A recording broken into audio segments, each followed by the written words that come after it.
Evangelho de Jesus Cristo, escrito por Lucas, capítulo de número 7.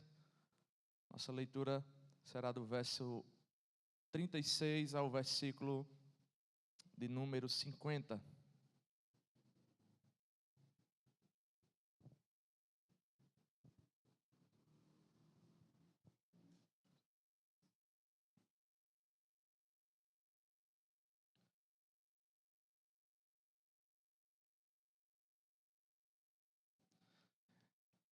Diz assim a Escritura: um dos fariseus convidou Jesus para que fosse jantar com ele. Jesus, entrando na casa do fariseu, tomou lugar à mesa. E eis que uma mulher da cidade, pecadora, sabendo que ele estava jantando na casa do fariseu, foi até lá com um frasco feito de alabastro, cheio de perfume. E estando por detrás, aos pés de Jesus, chorando, molhava-os com suas lágrimas e os enxugava com os próprios cabelos. Ela beijava os pés de Jesus e os ungia com o perfume. Ao ver isto, o fariseu que havia convidado disse consigo mesmo: se este fosse profeta, bem saberia quem e que tipo de mulher é esta que está tocando nele, porque é uma pecadora. Jesus se dirigiu ao fariseu e lhe disse: Simão, tenho uma coisa para lhe dizer. Ele respondeu: diga, mestre. Jesus continuou: certo credor tinha 2 devedores. Um lhe devia 500 denários e o outro devia 50. E como eles não tinham com o que pagar, o credor perdoou a dívida de ambos. Qual deles, portanto, o amará mais? Simão respondeu: penso que é aquele a quem mais perdoou. Jesus disse: você julgou bem. E voltando-se para a mulher, Jesus disse a Simão: você está vendo essa mulher? Quando entrei aqui em sua casa, você não me ofereceu água para lavar os pés. Esta, porém, molhou os meus pés com lágrimas e os enxugou com os seus cabelos. Você não me recebeu com um beijo na face. Ela, porém, desde que entrei, não deixou de me beijar os pés. Você não ungiu a minha cabeça com o óleo, mas esta, com perfume, ungiu os meus pés. Por isso, afirmo a você que os muitos pecados dela foram perdoados, porque ela muito amou. Mas aquele a quem pouco se perdoa, pouco ama. Então Jesus disse à mulher: os seus pecados estão perdoados. Os que estavam com ele à mesa começaram a dizer entre si: quem é este que até perdoa pecados? Mas Jesus disse à mulher: a sua fé salvou você. Vá em paz. Oremos uma vez mais.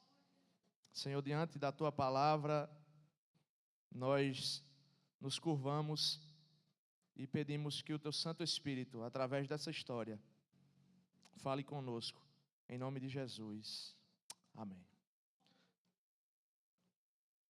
Meus irmãos, há muitas coisas que nós só fazemos uma vez ou poucas vezes na vida. Há mais ou menos cerca de 1 ano, eu e Stephanie fizemos uma viagem a São Paulo e numa dessas ousadias da vida, a gente decidiu ir a um restaurante um pouquinho sofisticado. Era um ambiente elegante, você percebia que as pessoas que estavam no local estavam à vontade e sabiam como se portar. E depois, a gente lá conversando, e dado momento, Stephanie me disse assim: rapaz, eu não estou muito confortável nesse ambiente. Eu não sinto que esse ambiente me cabe. Estou vendo muita gente fina, muita gente sofisticada, pessoal com muita cultura. Eu não estou me sentindo muito em casa. E eu acho, irmãos, que quase todos nós já passamos por situações semelhantes. A sensação de entrar num lugar e pensar, talvez eu não deveria estar aqui. Isso se dá, irmãos, porque nós criamos as ditas etiquetas. Nós classificamos as pessoas pela aparência, pela condição social, pela forma de falar, pelo passado, pela reputação. Há ambientes que nós consideramos apropriados para algumas pessoas, mas que nós consideramos inadequados para outras. Tem pessoas que nós olhamos, essa pessoa é muito refinada, muito respeitável, muito aceitável em qualquer ambiente. Mas há pessoas que nós olhamos que carregam marcas difíceis de esconder e nós a julgamos. Muitas vezes, julgamos de forma explícita. E quando não fazemos isso de forma clara, patente, nós fazemos isso apenas no nosso coração. Quem nunca olhou para ninguém e fez aquele pré-julgamento, olhou para aquela pessoa e, rapaz, talvez essa pessoa não devesse ocupar esse lugar, talvez a pessoa não devesse ocupar essa função, talvez a pessoa não deveria estar sequer nesse ambiente. O problema nosso, irmãos, é que nós frequentemente enxergamos as pessoas a partir dos rótulos, quando nós deveríamos enxergá-las a partir da graça de Deus. Essa passagem, que é exclusiva do Evangelho de Lucas, mostra de uma forma muito clara a seletividade humana. Nessa narrativa, nós vamos ver uma mulher que entra em um ambiente para o qual não foi convidada e também sua presença sequer era desejada. E naquela casa, ela vai receber olhares. Nós diríamos que basicamente dois. O olhar frio da justiça própria e o olhar gracioso do Salvador. O episódio, irmãos, que está narrado no Evangelho de Lucas, se dá ainda no ministério de Jesus na Galileia. Se os irmãos observarem, nós percebemos que Jesus estava tendo diversos embates com os fariseus. Os fariseus tentavam apanhar a Cristo em algum erro, em alguma falha, em algum defeito, em alguma má aplicação da lei. Se nós voltarmos para o capítulo de número anterior, ou melhor, para os versículos anteriores ao versículo de número 36, Jesus vai ter uma dura crítica à sociedade e aos fariseus de forma específica, dizendo que os fariseus se portavam como crianças, que as pessoas chamavam para uma brincadeira e eles não queriam. Veio João Batista pregando arrependimento e vocês diziam uma coisa. Veio o Filho do Homem comendo e bebendo com pecadores e vocês o chamaram de beberrão, de glutão e amigo de publicanos e pecadores.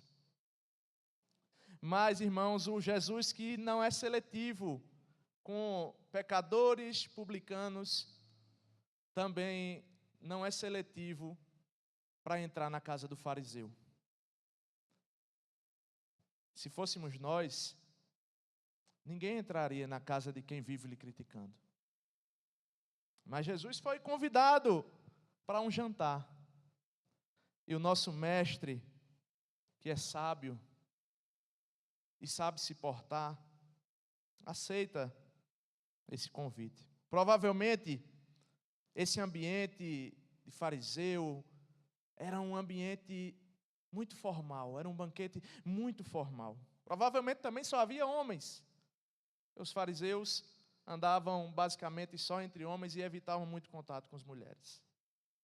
Nesses encontros, era normal, era costume da época, que muitas pessoas que não eram convidadas, dada a importância do evento, ficassem ali, curiando, circulando.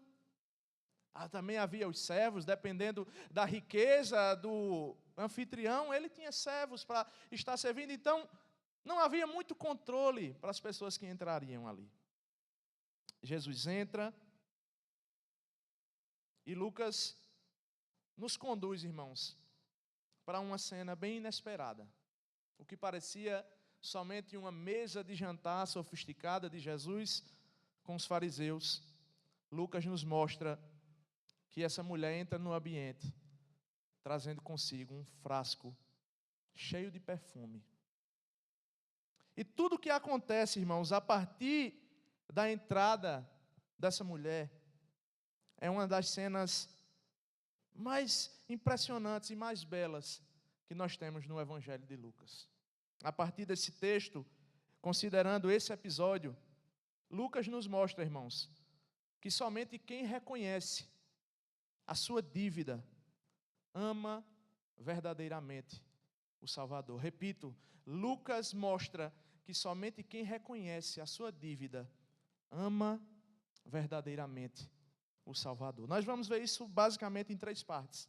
E a primeira delas é que nós veremos o quebrantamento de quem reconhece a sua dívida. Olhemos o texto, versículo 37.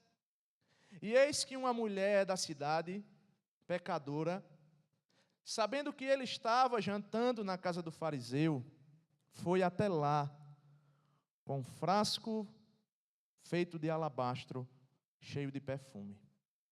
E estando por detrás, aos pés de Jesus, chorando, os molhava-os com as suas lágrimas e os enxugava com os próprios cabelos. Ela beijava os pés de Jesus e os ungia com perfume. Meus irmãos, após descrever a cena de Jesus estando à mesa, chegando à casa do fariseu, Lucas nos mostra de forma vívida os atos de uma não convidada. Ao invés de se concentrar naquelas pessoas que estavam fazendo o evento para Jesus inicialmente, o relato de Lucas foca nessa mulher quebrantada. Primeiro, o relato não esconde quem era aquela mulher. Lucas vai dizer claramente que ela era uma pecadora. Todos à mesa provavelmente sabiam que ela era uma pecadora, porque Simão, só de olhar para ela, já julgou previamente, talvez ela fosse conhecida na cidade por ser uma mulher pecadora. Qual é o seu pecado? A Bíblia não nos deixa claro, então todas as teorias não passam de conjecturas. Então não faz sentido para nós sabermos qual era o pecado daquela mulher. Se assim Deus quisesse, estava na Escritura.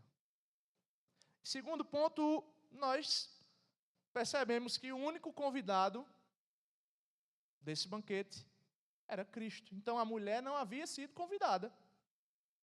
Mas a Bíblia nos diz que ela soube, o texto diz, sabendo que ele estava na casa do fariseu.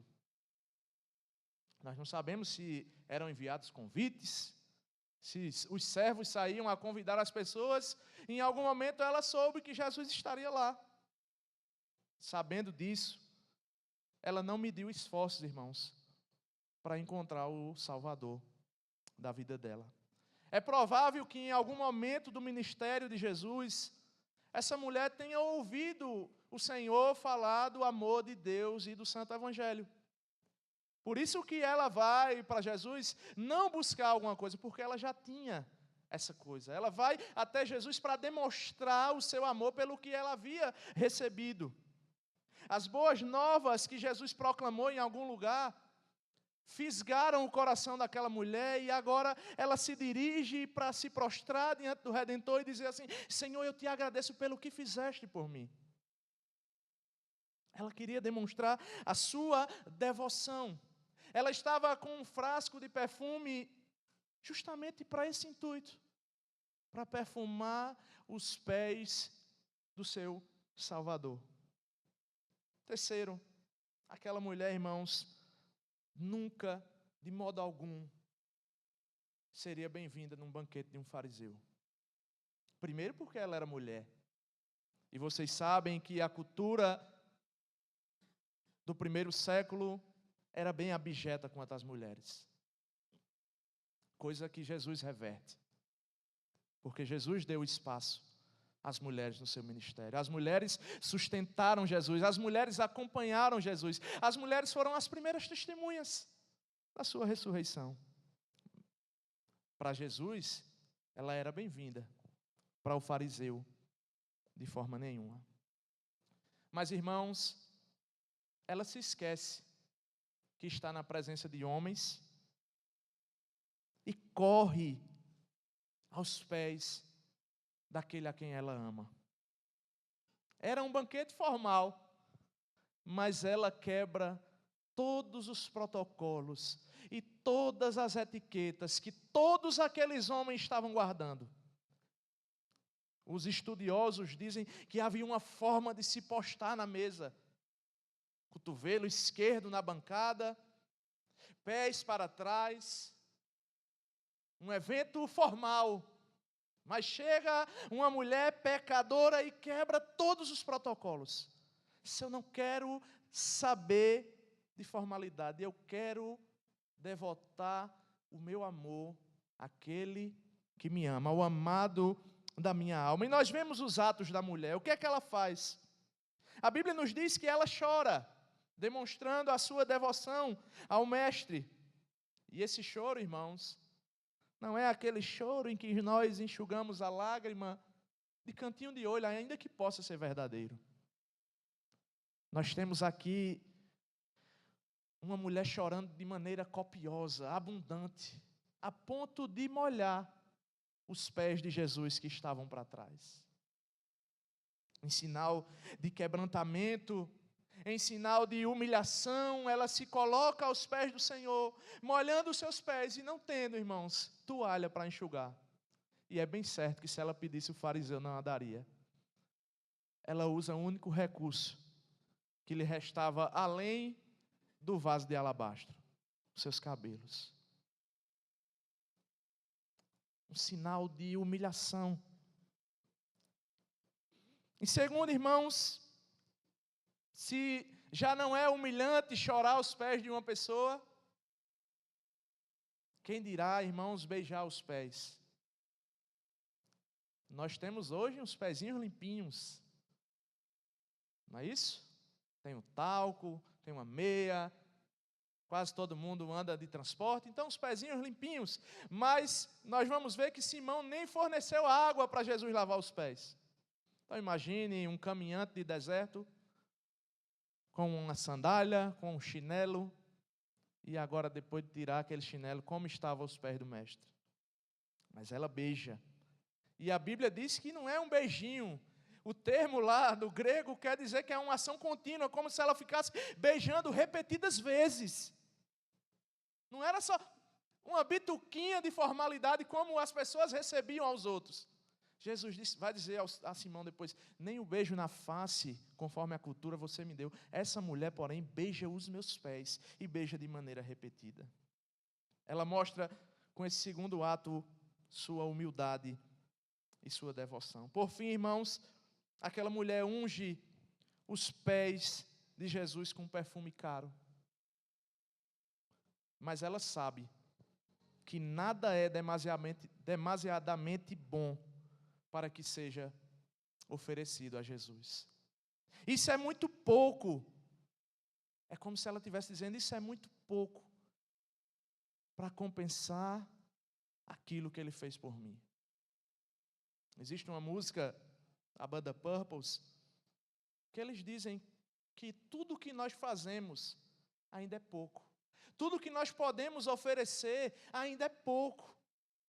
Por tua graça que deste a mim. Então, quando nós fazemos, irmãos, para o Senhor ainda é muito pouco. Aquela mulher entendia isso e usou um perfume caro, que em outro contexto, outra mulher, quando quebrou um vaso de alabastro e derramou sobre Jesus, as pessoas ficaram loucas, dizendo, se ela não tivesse derramado, dava para vender por 300 denários, um denário era um dia de um trabalhador, e a gente distribuía aos pobres. Então nós imaginamos que o preço girava aí em 300 dias trabalhados dessa mulher. Mas ela vai lá e derrama a sua devoção em forma de perfume nos pés cansados do Senhor. Esse relato aqui não traz nenhuma fala dessa mulher. Ela não falou nada. Porque, irmãos, ela pode até ter falado no contexto, mas não aprove ao Senhor registrar nenhuma fala dela, porque uma cena, irmãos, tão bonita dessa, não precisa de palavras. O comentarista bíblico diz que a linguagem é inútil na presença de expressões tão caras e ternas de devoção e gratidão. E quando nós olhamos para esse relato aqui, nós ficamos bem cativados. Não é verdade? Nós olhamos para essa mulher e ficamos cativados. Mas não foi assim, irmãos, que o anfitrião recebeu os atos daquela mulher. Esse é o nosso segundo ponto. A frieza de quem confia na sua justiça própria. Verso 39 diz assim a Escritura: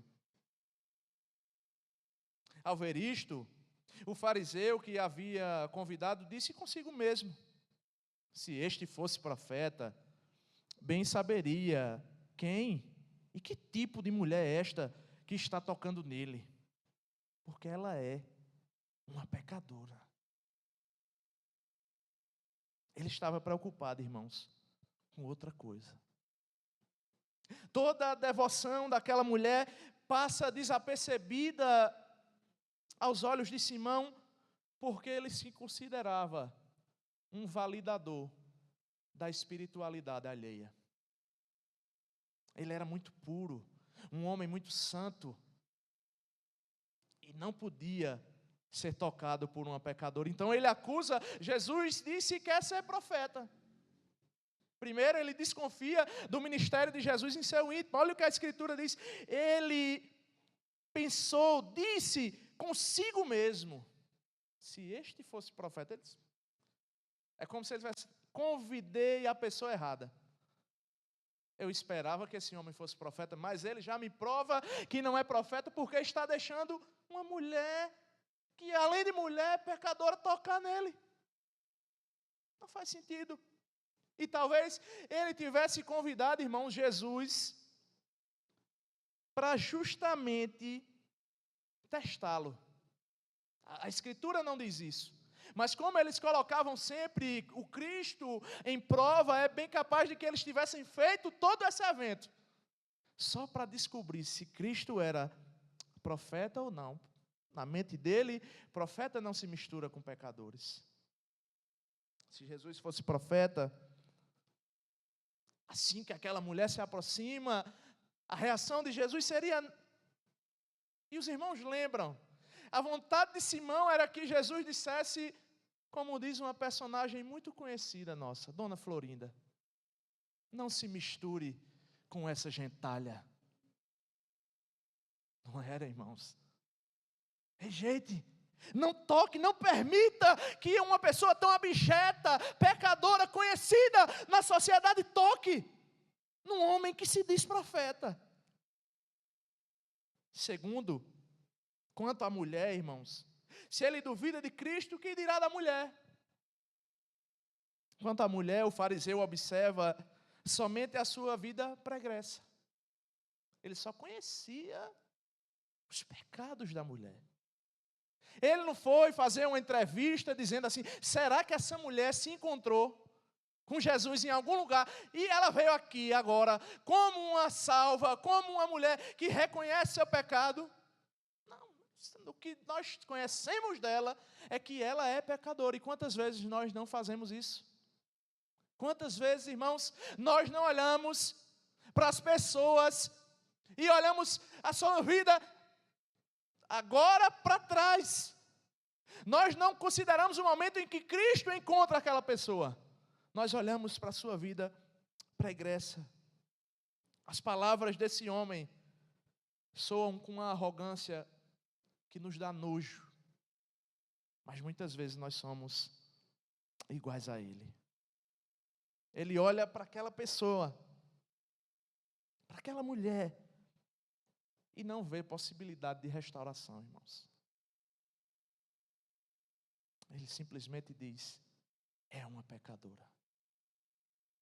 E terceiro, se ele tem a sua impressão a respeito de Cristo, se ele tem a sua impressão a respeito daquela mulher, ele também tem uma impressão a respeito de si. O texto não diz.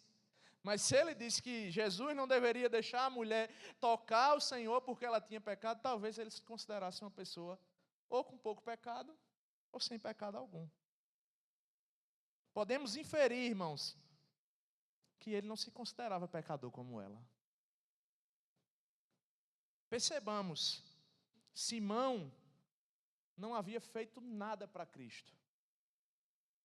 No máximo, um banquete muito formal, muito frio, porque ele não enxergava a necessidade de receber um Salvador na sua casa. Porque só precisa de Salvador quem está em apuros. Quem está cheio de autojustiça não consegue, irmãos, enxergar a necessidade que tem de perdão. Acontece que quem está enganado é Simão. Na mente de Simão, o veredito era o seguinte: a mulher pecadora, esse homem não é profeta. Mas o silêncio, irmãos, que estava naquela sala, naquela mulher, é quebrado pelo único homem naquele ambiente que era capaz de enxergar verdadeiramente os corações. E ele vai passar a tratar com Simão. Esse é o nosso terceiro ponto. A graça do Salvador que perdoa pecadores. Vamos ler. Jesus se dirigiu ao fariseu e lhe disse: Simão, tenho uma coisa para lhe dizer. Ele respondeu: diga, mestre. Jesus continuou: certo credor tinha 2 devedores. Um lhe devia 500 denários e o outro lhe devia 50. E como eles não tinham com que pagar, o credor perdoou a dívida de ambos. Qual deles, portanto, o amará mais? Simão respondeu: penso que é aquele a quem mais perdoou. Jesus disse: você julgou bem. A primeira coisa que Jesus faz não é se voltar para aquela mulher. Ele se volta para Simão. Porque ele conhece o que estava no coração de Simão. Assim como ele conhece o que estava no coração daquela mulher. Talvez todos que estavam ali esperavam que Jesus quebrasse o silêncio para repreender a mulher. Vá para lá. Aqui é um ambiente farisaico. Aqui só pode homens. Esse ambiente é muito formal. Eu sou profeta. Não toque em mim porque você é pecadora. Não. Jesus agora dá atenção a Simão e lhe conta uma parábola. E o significado da parábola é bem simples. A simples leitura nós conseguimos entender. Uma pessoa emprestou dinheiro a outras 2 pessoas. A um emprestou 500 e a outra 50. E nenhum deles tinha como pagar. Jesus diz que o credor perdoou os 2. Eu não vou cobrar de ninguém. E ele pergunta assim: você acha que porventura quem amará mais o credor? Aquele que tinha a menor dívida ou que tinha a maior dívida?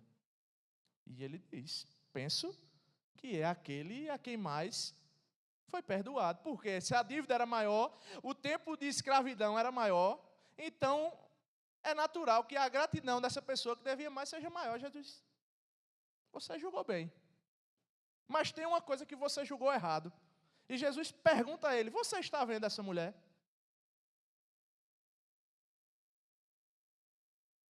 Você está vendo esta mulher? Simão tinha visto, não tinha? Simão tinha visto, mas ele não tinha visto a mulher da forma que Jesus queria que ele visse. E Jesus agora, irmãos, vai mostrar a Simão que Simão está enganado em suas percepções. Ele primeiro vai mostrar que ele conhece aquela mulher, sabe do seu passado, bem como sabe o que se passa no coração de Simão. Jesus então dirige, irmãos, a atenção de Simão para aquela mulher. Olhe para ela, mas não olhe da forma que você está olhando. Você viu o que ela fez? É como se Jesus estivesse dizendo: você viu os atos dessa mulher? Ela é pecadora, mas veja o que ela fez. Olha o texto, irmãos. Vejamos o que diz o texto. E voltando-se para a mulher, Jesus disse a Simão: você está vendo essa mulher? Quando eu entrei em sua casa, você não me ofereceu água para lavar os pés. Esta, porém, molhou os meus pés com lágrimas e os enxugou com seus próprios cabelos. Você não me recebeu com um beijo na face. Ela, porém, desde que entrei, não deixou de me beijar os pés. Você não ungiu a minha cabeça com óleo, mas esta, com perfume, ungiu os meus pés. Por isso afirma a você que os muitos pecados dela foram perdoados, porque ela muito amou. Mas aquele a quem pouco se perdoa, pouco ama. Irmãos, Jesus agora, além de mostrar a Simão que ele conhece aquela mulher, porque de fato Jesus reconhece que ela tinha muitos pecados, o texto nos mostra isso. Mas agora ele se dirige a Simão e acusa Simão de não ter lhe fornecido a hospitalidade mínima que se daria a qualquer convidado. Primeiro ele diz: você não me deu água nem para lavar os pés. Essa mulher, no entanto, lavou os meus pés com lágrimas. Você está vendo? Acho que você não viu. Você não me recebeu com um beijo na face. Ela beijou os meus pés. Você não ungiu minha cabeça sequer com óleo. Azeite de oliva, baratinho. Ela ungiu, não minha cabeça, mas ungiu os meus pés com um perfume caríssimo. Talvez o cheiro tenha exalado aquele ambiente, irmãos. E sabe por quê ela fez isso? Justamente a parábola que Jesus conta, porque ela sabe que foi muito perdoada. William Hendricks diz assim: o transbordamento de amor resulta do fato de alguém estar ciente de ter sido perdoado. A nossa versão, irmãos, ela dá a entender que essa mulher foi perdoada porque muito amou. Perceba o texto. Vai dizer assim: ó, por isso afirma a você que os muitos pecados delas foram perdoados, porque ela muito amou. Parece ser a razão do perdão, o amor dela. Mas uma melhor tradução seria essa aqui, a Nova Versão Transformadora diz mais ou menos assim: eu lhe digo, os pecados dela, que são muitos, foram perdoados, e por isso ela demonstrou muito amor por mim. Perceba que ela não amou para ser perdoada. Ela primeiro foi perdoada para depois amar. Ela não foi perdoada em consequência do amor que ela tinha. Ela foi perdoada por graça. E por entender que a dívida que ela tinha havia sido quitada, ela muito amou. Por isso que ele fala a parábola: você acha que quem amará mais? Simão disse: eu acho que a pessoa, suponho que a pessoa que foi mais perdoada. Arrogo de novo as palavras de William Hendricks. Ele diz: Jesus inverte os papéis. Simão se considerava justo, perdoado, se é que alguma vez sentiu a necessidade de perdão, e olhava para a mulher como uma pecadora sem perdão. Jesus mostra que por sua falta de amor, é Simão que prova não ter sido perdoado, enquanto a mulher se regozija na libertação da culpa que recebera como um dom da graça de Deus. Então, Jesus primeiro conhece a mulher. Em segundo, Jesus é profeta. Então, Simão está errado novamente. Mas ele é mais que isso. Jesus é um Salvador que tem poder para perdoar pecados. Se eles esperavam que Jesus fosse só profeta, Jesus está dizendo: eu sou além. Ele olha para aquela mulher e diz: os teus pecados estão perdoados. Ele diz isso não só por causa daquela mulher, porque ela já tinha certeza do perdão. Por isso que ela demonstra o seu amor. Mas Jesus quer colocar diante daqueles acusadores, principalmente de Simão, que agora eles não deveriam considerá-la mais como pecadora. Quanta ternura, irmãos, nesse Salvador. Quanta sabedoria do nosso Mestre, que é a própria sabedoria encarnada. É como se Jesus dissesse: parem de olhar para o que ela era e olhem para o que ela é agora, uma pecadora sim, mas uma pecadora perdoada. E isso não sai barato. A Bíblia nos conta que há murmuração e o questionamento: quem é este que até pecados perdoa? Jesus passa por cima. Ele se volta para aquela mulher e entrega a ela a paz que só Ele pode dar. Ele olha para aquela mulher e diz: a sua fé salvou você. Vá em paz. E aqui acaba a narrativa. Diz outro comentarista bíblico: essa paz, preste atenção, é o sorriso de Deus refletido no coração do pecador redimido. Um refúgio na tempestade, um esconderijo na rocha eterna, um abrigo sobre suas asas. É o arco-íris ao redor do trono, de onde saem relâmpagos, trovões e vozes. Diante do julgamento dos homens, ela sabe que o Deus que a julgou, agora dá a paz de um perdão oferecido através do seu Filho Redentor. E o que esse episódio, irmãos, nos ensina? Algumas aplicações. Em primeiro lugar, nós somos, todos nós, devedores que não temos como pagar a dívida.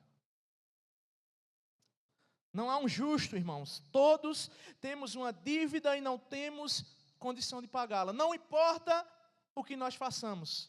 Todo esforço, todo recurso é um desperdício de tempo. Boas obras, religiosidade, moralidade, tempo de igreja não pagam essa dívida.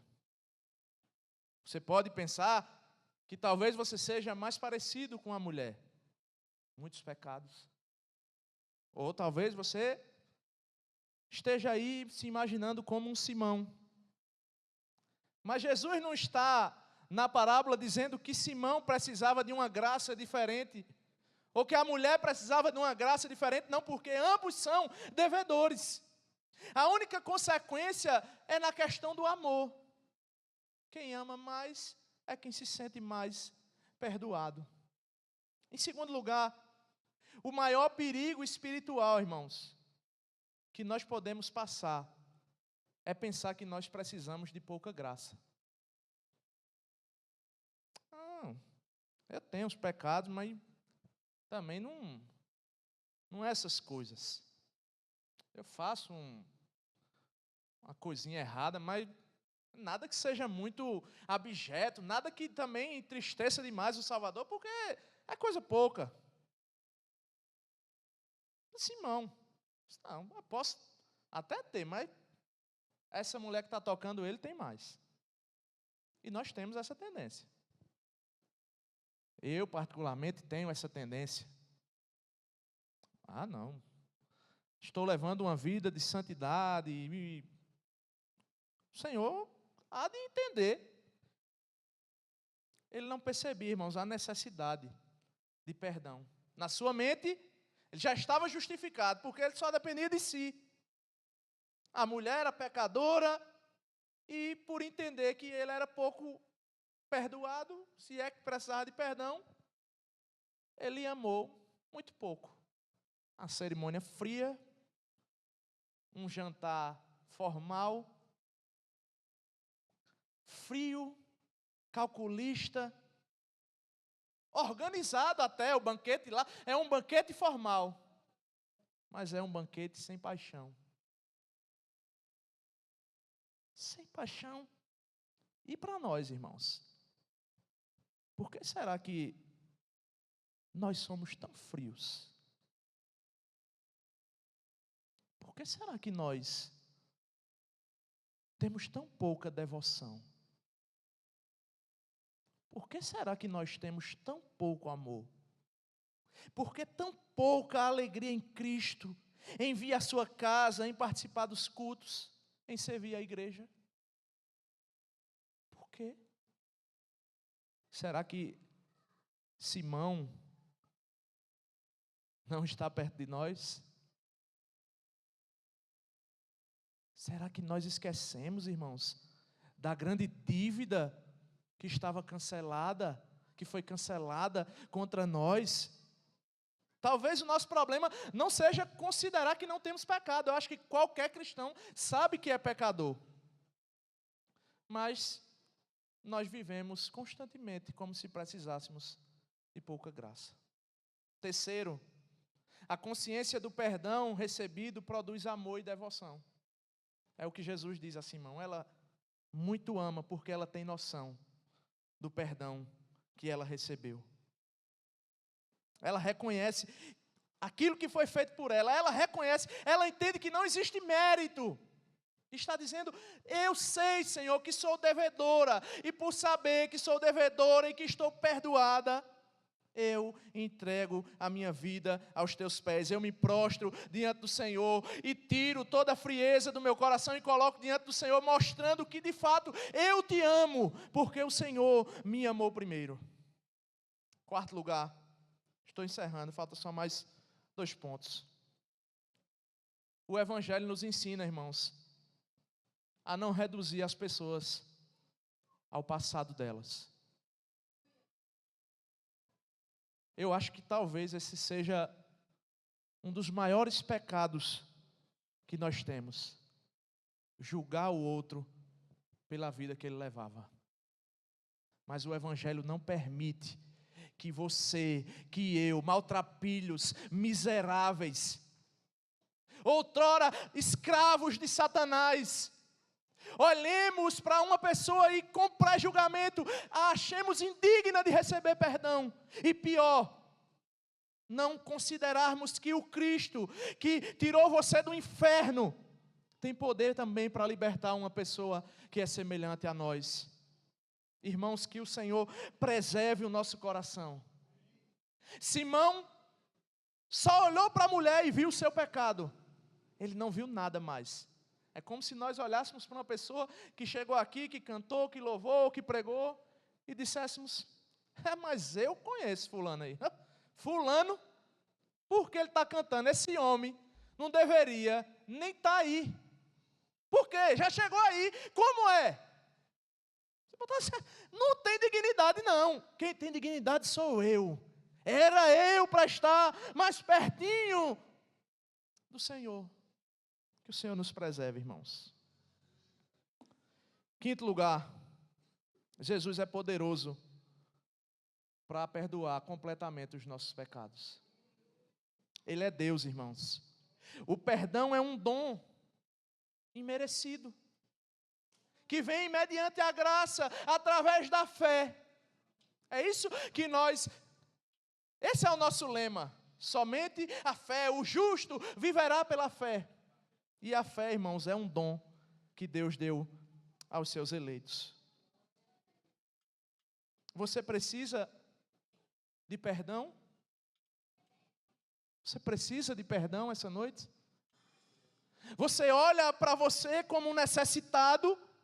Você reconhece mazelas? Você reconhece o quão sombrio o seu coração pode ser se você estiver longe? Nós reconhecemos, irmãos, as nossas faltas. Sabemos que somos carentes de alguém que olhe para nós com um olhar de ternura e de amor como Cristo olhou para aquela mulher. Jesus Cristo é aquele que pode fazer por nós, irmãos, aquilo que nenhum dos homens pode fazer. E quando ele faz isso, sexto e último ponto, há uma verdadeira paz naqueles que confiam em Cristo. E somente para estes. Uma mulher não convidada por banquete ouviu a seguinte palavra: vá em paz. Vá em paz. Essa paz que excede todo o entendimento, nutrida pela certeza de que estamos justificados por Deus em Cristo. Como diz Paulo, justificados, pois, mediante a fé, temos paz com Deus por meio de nosso Senhor Jesus Cristo. Essa paz, irmãos, nenhuma outra coisa pode nos dar. Dinheiro, sucesso, família, amigos, faculdade, trabalho. Somente se você for aos pés de Cristo é que você ouvirá a palavra: vá em paz. Vá em paz. E desfrutar dessa paz todos os dias. E eu pergunto, é essa paz que você necessita?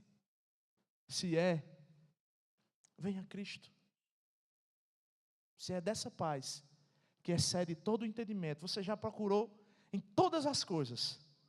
Mas se é a paz que excede todo o entendimento, essa paz que o Senhor disse àquela mulher, você só encontra aos pés de Cristo. Naquela casa havia 2 pecadores como personagens principais. Um sabia que era pecador, o outro não. Um se lançou aos pés de Cristo, o outro permaneceu sentado, julgando.